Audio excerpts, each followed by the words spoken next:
વડોદરાથી સમાચાર ward number 3ના કોર્પોરેટરનો લોકોનો અનોખી રીતે વિરોધ થયો। કારેલીબાગ વિસ્તારની વિશ્વકુંજ સોસાયટીના રહીશોએ ગણપતિની સ્થાપના તો કરી, પણ પંડાલમાં સ્પષ્ટપણે લખ્યું કે વોર્ડ 3ના કોઈ પણ કોર્પોરેટરે અહીંયા આવવું નહીં। પૂરના સમયે વિશ્વકુંજ સોસાયટીમાં 10 થી 12 ફૂટ પાણી ભરાઈ ગયા હતા, તો લોકોના ઘરમાં 6 ફૂટ સુધી પાણી હતા, પણ તેમનો આરોપ છે કે પૂરના સમયે મદદ માટે એક કોર્પોરેટર નથી આવ્યા। 3 દિવસ સુધી લોકો પાણી, ખોરાક, દૂધ, શાકભાજી વગર રહ્યા। જે પરિસ્થિતિ છે એ દર 5 વર્ષે વિકટમાં વિકટ થતી જાય છે। દર 5 વર્ષે જે પહેલાં પાણી ઘરમાં 1 ફૂટ રહેતું હતું એ પછી બીજા 5 વર્ષે 2 ફૂટ થવા મળ્યું, 2.5 ફૂટ થવા મળ્યું।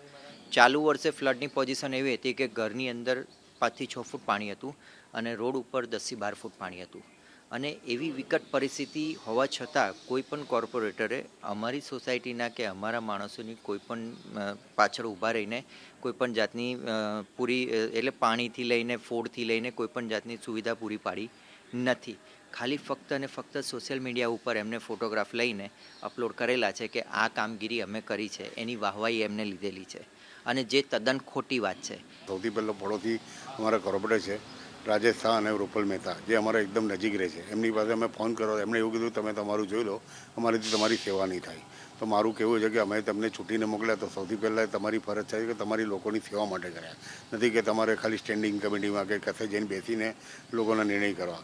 લોકસેવા એના માટે તમે કોર્પોરેટર લડેલા, તો પછી કોર્પોરેટરની જે ફરજ છે એ નિભાવવા માટે બી તમારે લોકોની અપેક્ષા તે પૂરી કરવી તમારી ફરજ હતી।